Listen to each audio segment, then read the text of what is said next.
सबको जय यीशु की।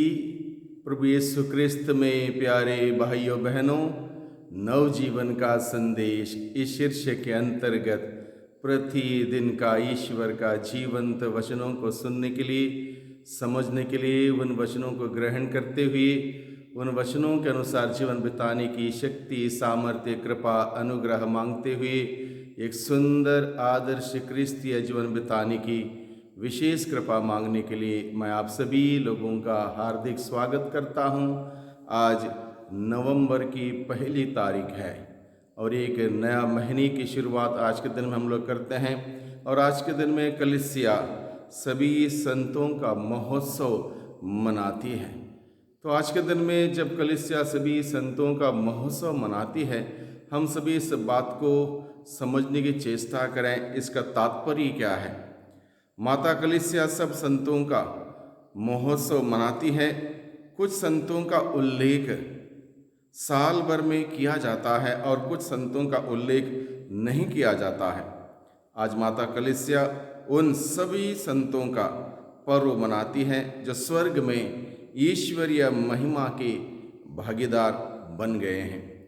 आज स्वर्गीय परिवार का पर्व है। आज का पर्व स्वर्गीय परिवार का पर्व है, जहाँ अनगिनत लोग इस धरती का जीवन प्रेम, दया, विनम्रता, विश्वास तथा हर प्रकार से पवित्रता का जीवन व्यतीत कर स्वर्ग पहुंच गए हैं। आज का पर्व हम सबों के लिए संत बनने के लिए बुलाता है। यह ज़रूरी नहीं है कि हमारा कैनोनाइजेशन हो, बल्कि हमारा ईश्वर के सम्मुख बड़े ईमानदारी तथा पवित्रता का जीवन बिताएं, यह ज़रूरी है।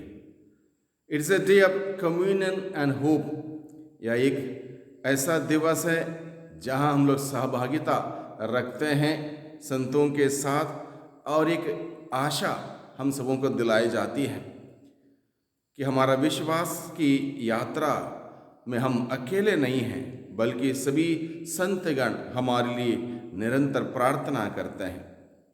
अ विजन ऑफ हेवन, यह पर्व हमारी आंखें स्वर्ग की ओर उठाने के लिए बुलाती हैं और हमें अनंत जीवन के आशा से भर देता है।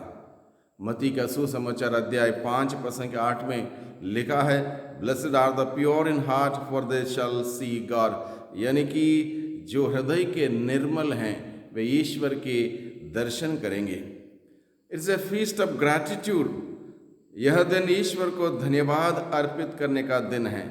संतों के जीवन से हमें पता चलता है कि ईश्वरीय कृपा हमारे दिलों में काम करती है। तमाम संतगण कोई पैदा नहीं हुए, एक साधारण, एक नॉर्मल इंसान के रूप में इस धरती पर आए। तमाम प्रकार की संघर्ष, कठिनाई, दुख, पीड़ा उन्होंने झेली और विश्वास से सब कुछ ग्रहण किया, सब कुछ प्रभु के हाथों में समर्पित किया और प्रभु की महिमा के लिए, प्रभु की योजना के अनुसार, प्रभु के वचन के अनुसार जीवन बिताने का उन्होंने प्रयास किया और एक पवित्र जीवन बिताते हुए आज के दिन में स्वर्ग में विराजमान है। इसलिए स्वर्गीय परिवार के पर्व मनाने के संदर्भ में हम सभी लोगों के लिए मनन चिंतन करने के लिए विषय दिया है संत मत्ती के द्वारा रचित सुसमाचार अध्याय 5 पद 1 से 12 का प्रसंग है। इसमें हम लोग पर्वत प्रवचन का वर्णन सुनते हैं। यहाँ पर लिखा है, ईसा यह विशाल जन समूह देखकर पहाड़ी पर चढ़े और बैठ गए।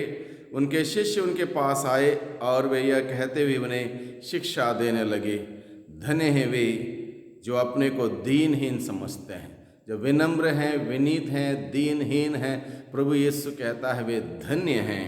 इस शिक्षा को आज के दिन में हमें दी जाती है और इस शिक्षा को जीने से हम संतों के उस मार्ग पर अग्रसर हो सकते हैं। धन्य हैं वे जो नम्र हैं, उन्हें प्रतिज्ञात देश प्राप्त होगा। धन्य हैं वे शोक करते हैं, उन्हें सांत्वना मिलेगी। जो नम्र हैं, जो शोक करते हैं, यानी कि अपने पापों के लिए पश्चाताप करते हैं, ईश्वर की ओर आने के लिए निरंतर प्रयासरत हैं, वे सब धन्य हैं। प्रभु कहता है, धन्य हैं वे जो धार्मिकता की भूखे और प्यासे हैं।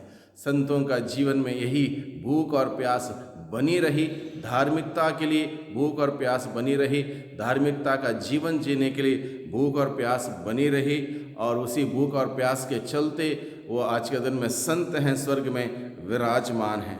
आगे प्रभु का वचन कहता है, धन्य है वे जो दयालु हैं, जो दया करते हैं, दया दिखाते हैं, उन पर दया की जाएगी। ये इन सभी मूल्यों के साथ संतों ने जीवन बिताया, और आज के दिन में वो संत, इसलिए आज के दिन में हम सबों को भी यही बात बताई जाती है, अगर हम दया दिखाएंगे हम पर भी दया दिखाई जाएगी। धन्य है वे जिनका हृदय निर्मल है, वे ईश्वर के दर्शन करेंगे। मन शुद्ध होना, दिल शुद्ध होना, जीवन शुद्ध होना, पवित्र होना, हमारी बातें, हमारे उठना, हमारा बैठना, हमारे चाल चलन, हर कोई बात शुद्धता से, पवित्रता से भरी हुई हो, तभी जाके संतों के उस मार्ग में हम लोग अग्रसर हो सकते हैं, और इसी प्रकार का जीवन जीने के लिए हम सबों को बुलाया है। धन्य है वे जो धार्मिकता के कारण अत्याचार सहते हैं, धार्मिकता के कारण अत्याचार सहते हैं, स्वर्ग राज्य उन्हीं का है। आज बहुत सारे लोग अलग अलग प्रकार के अत्याचार सहते हैं, कष्ट सहते हैं, पीड़ा सहते हैं, और कई बार लोग निराश होते हैं। आज का पर्व हम सबों को वो आशा, वो उम्मीद और उत्साह दिलाता है कि कुछ भी वेस्ट नहीं है इस धरती पर। जो कुछ भी हम सहते हैं प्रभु के लिए, प्रभु के राज्य के लिए, जो कुछ हम सहते हैं वह वेस्ट नहीं है, उसके द्वारा हमें पुरस्कार मिलने वाला। किस प्रकार का पुरस्कार? स्वर्ग राज्य उन्हीं का है। धन्य हो तुम जब लोग मेरे कारण तुम्हारा अपमान करते हैं, तुम पर अत्याचार करते हैं और तरह तरह के झूठे दोष लगाते हैं। ये भी आज के ज़माने में हो रहा है, इसलिए प्रभु कहता है इनमें से कोई भी बात व्यर्थ नहीं जाएगी, हर एक बात काउंट की जाएगी, और हम सबों को स्वर्ग जाने का रास्ता प्रशस्त करेगी। इसलिए प्रभु क्या कहता है, खुश हो और आनंद मनाओ, स्वर्ग में तुम्हें महान पुरस्कार होगा। तुम्हारे पहले के नबियों पर भी उन्होंने इसी तरह अत्याचार किया।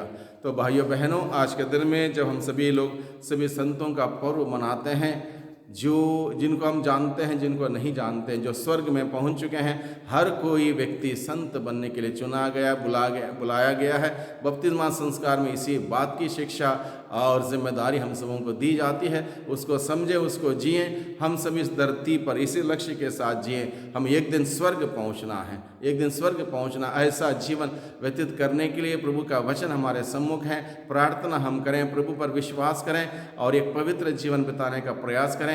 प्रभु के आशीष बरकत निरंतर हम सबों को मिलते रहे। सभी संतों का पर्व मनाने के संदर्भ में सभी संतों की मध्यस्थता हम सभी मांगें, ताकि संतों की मध्यस्थता से, प्रार्थना से हम सभी प्रभु के बताए हुए उस सत्य के, प्रेम के, न्याय के, ईमानदारी के जीवन के मार्ग पर चलते हुए बहुतायत का जीवन हम सभी पाएं। सभी संतों की मध्यस्थता हम सबों पर बनी रहे। प्रभु की आशीष कृपा हम सबों को मिलती रहे। सबको धन्यवाद, सबको जय यीशु की।